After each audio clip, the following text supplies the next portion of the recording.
Então, pessoal, como nós estamos aprendendo a parte de carboidratos, os carboidratos, eles são, na verdade, moléculas orgânicas, essencialmente constituídas por 3 tipos de elementos, né? O carbono, o hidrogênio e o oxigênio.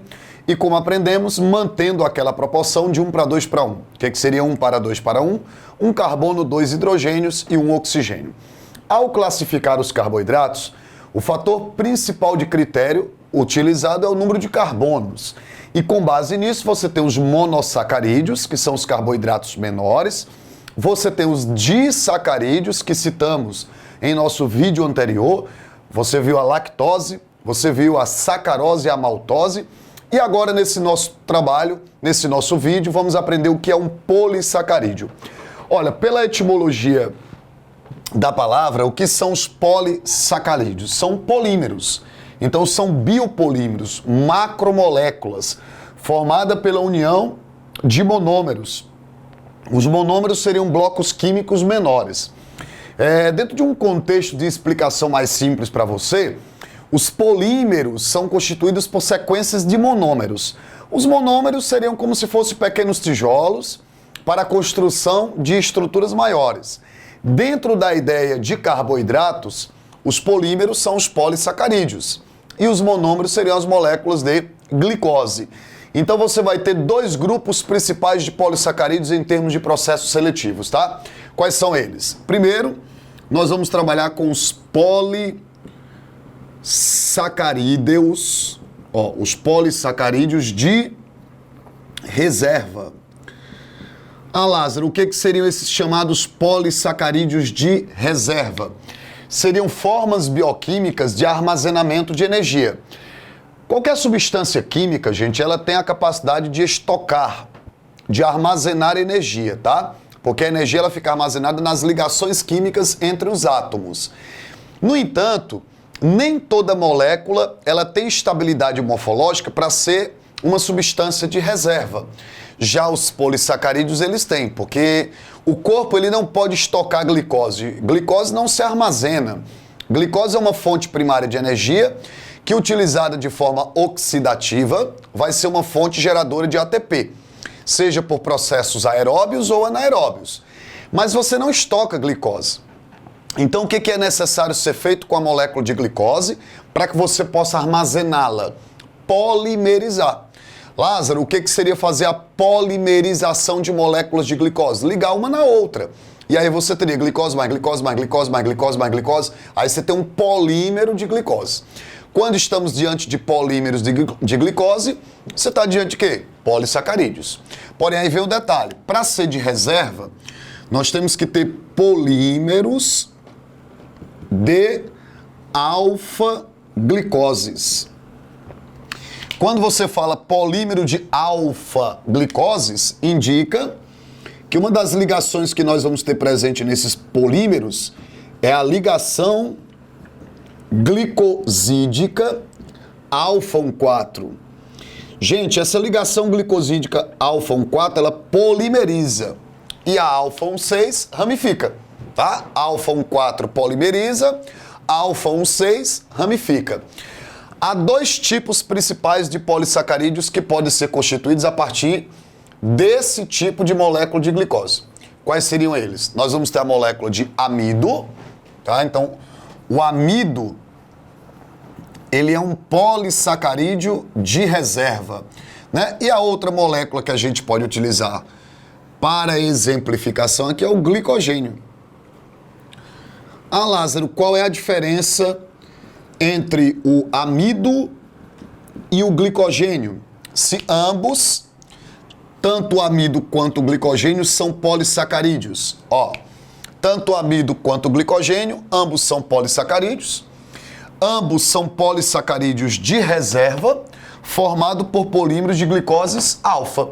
O que vai diferenciar, estruturalmente falando, você pode observar isso no seu material didático aí, tá?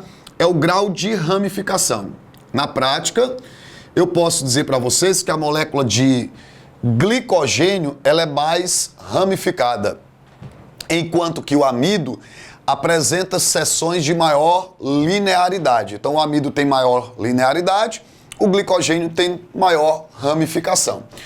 Mas as duas moléculas são formadas por glicoses e glicoses que se polimerizam. No caso específico do amido, tá certo? Você vai dizer que ele é o polissacarídeo de reserva vegetal. Então ele constitui o polissacarídeo de reserva vegetal. Ele fica armazenado, vamos dizer de uma forma simples, o amido é o jeitão, é a maneira bioquímica que os vegetais encontraram para estocar moléculas de glicose. Então como é que um organismo vegetal faz com a glicose?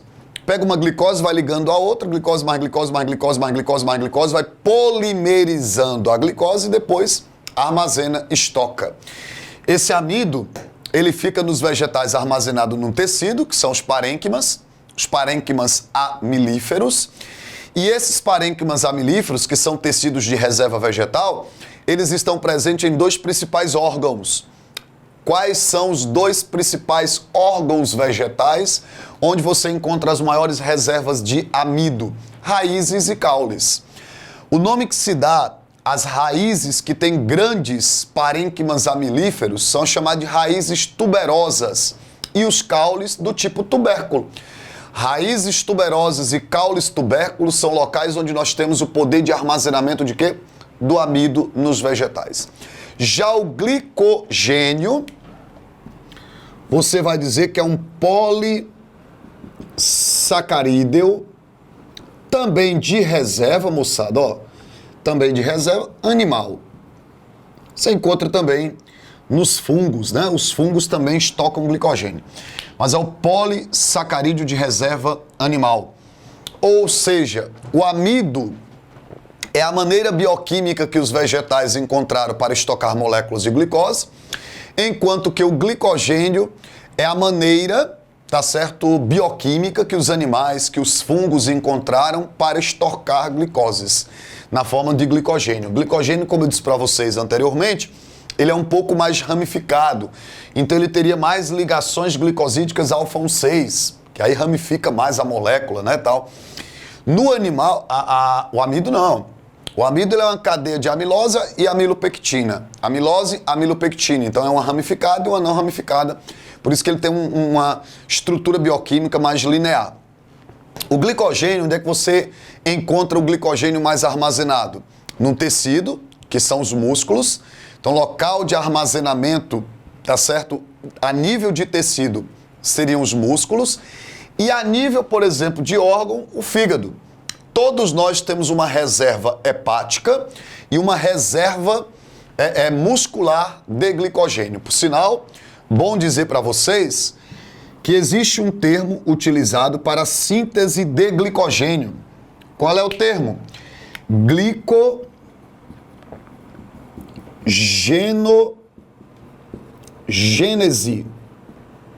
Ah, Lázaro, o que seria glicogenogênese? Olha, gênese quer dizer síntese, produção, criação, formação do glicogênio.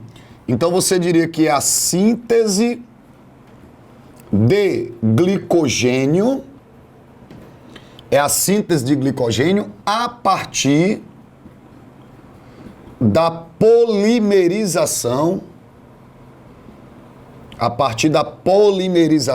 de glicose. Então, como é que nós sintetizamos glicogênio, né? Como é que nós executamos a glicogenogênese? A glicogenogênese é um processo que nós realizamos, ó, de síntese de glicogênio a partir da polimerização de glicose. Esse fenômeno é, inclusive, certo, estimulado por um hormônio pancreático, secretado pelas células beta do pâncreas, chamado de insulina. Por que nós chamamos a insulina de hormônio hipoglicemiante? Porque um dos papéis da insulina é reduzir a nossa glicemia. E como é que ela reduz a glicemia? Ou fazendo com que a glicose seja encaminhada para as células que metabolicamente estão necessitando da mesma, ou fazendo com que essa glicose seja polimerizada e armazenada na forma de glicogênio. Então, o processo de glicogenogênese para armazenamento do glicogênio a nível hepático é estimulado pelo hormônio insulina. Então, quem são os polissacarídeos de reserva? polímeros de alfas glicoses, amido, certo? E glicogênio. Aproveito a oportunidade só para dizer para vocês, ó, que esse amido, ele pode sofrer o quê? Quebra. Se você se alimentar de fontes de amido, amido é um carboidrato, mas o amido é um carboidrato complexo, né? Se você consome amido, você vai absorver o amido? Não. Por que você não tem capacidade de absorver o amido? Porque ele é quimicamente grande. Então nós temos que quebrar as moléculas, né? Quebrar as ligações glicosídicas. Posso dizer para vocês que a hidrólise, olha só, a hidrólise do amido ocorre sob ação catalisadora, sob ação catalisadora das amilases. Sob ação catalisadora das amilases. Ei, Lázaro, e quem são as amilases? Amilase é uma enzima que hidrolisa o amido. É uma enzima que quebra amido. Nós temos, tá, gente, 2 tipos de amilases. Existe uma amilase salivar, que faz parte do suco salivar, chamada de pitialina. Ela já quebra o amido quimicamente na boca. E existe uma outra amilase, que é a amilase pancreática. Essa faz parte do suco pancreático e ela vai atuar lá no duodeno, também hidrolisando o amido. Por que é importante digestoriamente nós temos 2 amilases?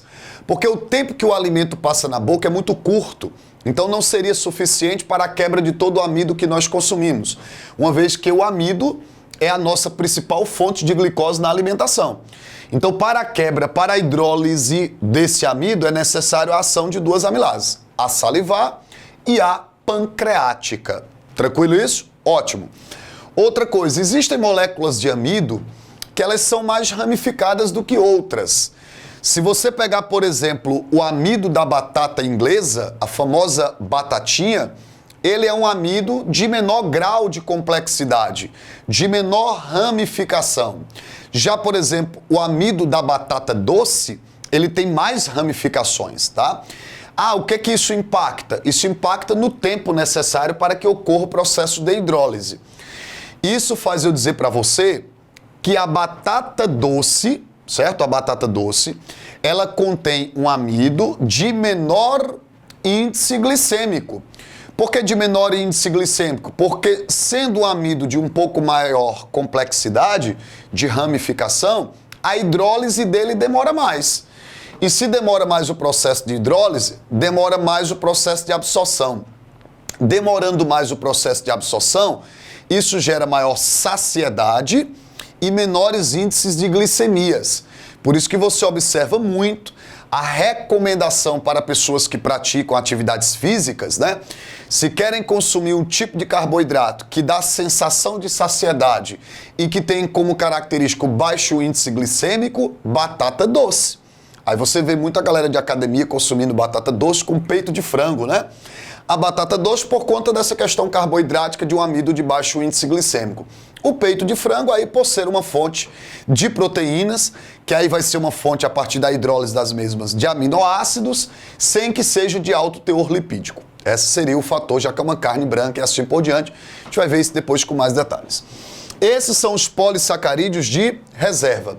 Mas eu não posso deixar de mencionar para vocês os polissacarídeos, que também são carboidratos, né? Estruturais, ó. Os polissacarídeos estruturais. Esses não são de reserva, ou seja, a finalidade funcional desses aqui não é armazenar energia, como é o caso do amido, como é o caso do glicogênio. Estes, os estruturais, eles são polímeros de beta-glicoses. Moçada, se eles são polímeros de beta-glicose, qual é a ligação que nós vamos ter? Beta-1,4. Ligação glicosídica beta-1,4. Então, neste caso aqui, ó, nós vamos ter a ligação glicosídica beta-1,4. beta-1,4. Ligação glicosídica beta-1,4. Esse tipo de ligação nós não temos enzima para fazer a quebra, para fazer a hidrólise. Ah, professor, qual vai ser o impacto disso? Vamos lá. Quem são os polissacarídeos estruturais? Eu posso mencionar para vocês dois importantes polissacarídeos que exercem função estrutural e não de reserva. Quais são esses dois polissacarídeos? Celulose. Então nós temos a molécula de celulose e nós temos a molécula de quitina.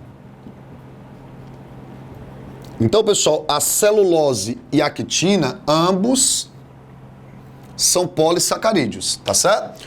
Só que eles são estruturais. A celulose, ela é, na verdade, constituída de um polímero de glicoses beta, e aí você tem, né, linearmente várias cadeias de polissacarídeos, aí forma a celulose. Onde é que você vai encontrar essa celulose? Ela está presente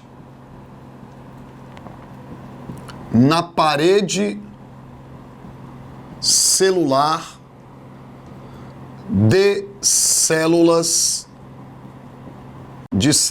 vegetais, ó. Ele está presente na parede celular de células vegetais. Você sabe o que é uma parede celular? Parede celular, ela é uma membrana mais externa à membrana plasmática. Então, toda célula tem que ter membrana plasmática, é obrigatório. Porque a membrana plasmática, ela delimita o espaço ocupado pelo citoplasma. Então, membrana plasmática é obrigatório. Mas nem toda célula tem parede celular. Ela é uma membrana que fica mais externa à plasmática. Ela é mais esquelética. Nas células vegetais, a composição dela é o quê? Celulósica. Por isso que a celulose, ela tem um papel estrutural na composição da parede celular vegetal. As paredes celulares, elas são completamente permeáveis, então não são elas que vão fazer o controle do movimento de entrada e de saída de substâncias, tá? Quem faz isso continua sendo a membrana plasmática. Parede celular, ela, além de dar forma à célula, né, ela está relacionada à forma que a célula passa a obter, ela também tem capacidade de estabelecer uma resistência à turgência. Anota isso, ela gera resistência à turgência. Ah, Lázaro, o que seria essa resistência à turgência? Se você pega uma célula e coloca no meio hipotônico, que é um meio de menor concentração de soluto, qual é a tendência natural de toda célula em meios hipotônicos? Ganha água por osmose. Uma célula, quando ela ganha água por osmose, o volume aumenta. Quando o volume aumenta, como é que a célula fica? Túrgida. Então, células túrgidas são células que têm grandes volumes, elas ganharam volume, né? E elas ganharam volume exatamente devido ao processo de entrada de quê? De água. Aí elas ficam túrgidas. Qual é o perigo de uma célula se manter em ambiente hipotônico? Sofrer, lise, estourar. Posso dizer para vocês que células dotadas de parede celular não sofrem lise, mesmo estando em soluções hipotônicas, porque a parede resiste à situação de turgência.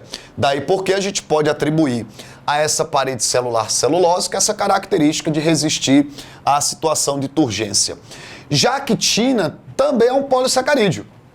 E onde é que você vai encontrar essa quitina? Ó, a quitina está presente na parede celular dos fungos. Então, na parede celular dos fungos, você encontra quitina, tá? E além disso, ó, no exoesqueleto dos artrópodas. Então, encontraremos, certo? A quitina em dois ambientes, ó. Você encontra quitina na parede celular dos fungos e você encontra quitina no exoesqueleto dos artrópodas. No caso específico dos fungos, tem o mesmo papel estrutural que a celulose tem na célula vegetal, componente da parede celular. No caso dos artrópodes, a quitina assumiu um papel evolutivo absurdo. Porque, primeiro, vocês imaginem que os artrópodas são considerados o grupo taxonômico com maior poder de irradiação adaptativa no ambiente terrestre. E um dos fatores que proporcionaram aos artrópodes invadir de maneira adaptativa o meio terrestre é a possibilidade que eles têm de sobreviver bem em um ambiente seco, porque a Terra é um ambiente que impõe essa sequidão, essa perda de água, e eles têm um exoesqueleto. O esqueleto do artrópode é o esqueleto externo, o esqueleto que envolve por completo o corpo deles. E além disso, feito de uma substância que é impermeável, gente. A quitina, ela é uma substância impermeável, insolúvel em água e que não permite, por exemplo, o animal perder água para o ambiente externo. Sem falar que no caso específico dos artrópodas, esse exoesqueleto que protege, que evita a perda de água no ambiente seco e não dificulta a locomoção, uma vez que o exoesqueleto deles são articulados, né? Tem apêndices locomotores articulados que favorecem o tipo de movimento. Então, olha só, celulose, quitina são carboidratos de papel estrutural, né? Aqui é estrutural. E o amido e o glicogênio são carboidratos, são polissacarídeos, mas aqui não é papel estrutural, papel de reserva energética. Lembrando que uma molécula dessa, apesar de ser um glicogênio, né, de ser um polímero, quanto é que ele guarda de energia mais ou menos? A mesma, já que é um carboidrato, quantidade, ó, aproximadamente 4,7 quilocalorias por grama, isso de energia potencial química. Ah, Lázaro, são as moléculas mais energéticas? Você sabe que não, né? Um lipídio, ele guarda 9,1 quilocalorias de energia. Então, na prática, seria bioquimicamente, e é bioquimicamente mais interessante para o corpo, armazenar energia na forma de lipídio. Porque eu guardo mais energia num peso menor. No entanto, você não pode deixar de ter aquilo que é a sua fonte primária de energia. E quem é que sempre vai ser a fonte primária de energia dos seres vivos? Carboidrato. Então, mesmo pesando, né, podemos assim dizer, ó, porque só guarda 4,7 quilocalorias a cada grama, mesmo o carboidrato pesando mais do que o lipídio, eu não posso deixar de ter uma certa reserva de carboidrato. E nós temos a nossa reserva hepática e muscular de glicogênio. Só que você sabe que o corpo, ele determina um limite máximo, né, de armazenamento que você pode ter de glicogênio. Uma vez que o teu fígado já está saturado o quê? Limite máximo de armazenamento de glicogênio, todo o excesso de carboidratos que você fornece, aí vai ser armazenado na forma de lipídios. Tranquilo? Ficou claro isso aqui para vocês? Beleza. Então nós tivemos aí, ó, no assunto sobre carboidratos até agora, 3 vídeos. Um deles com a definição sobre o que são os carboidratos, bioquimicamente falando, e o primeiro grupo classificatório dele, que são os monossacarídeos. No nosso segundo vídeo, você teve a oportunidade de aprender os disacarídeos, carboidratos um pouco mais complexos. E agora, no nosso terceiro vídeo, a oportunidade de ver os polissacarídeos, que são os polímeros, que são naturalmente os mais complexos, beleza? Então a gente se encontra aí nos próximos vídeos, deixando aqui o nosso forte abraço a você, querido assinante da nossa plataforma e do nosso curso de Biologia Online. Até mais, pessoal!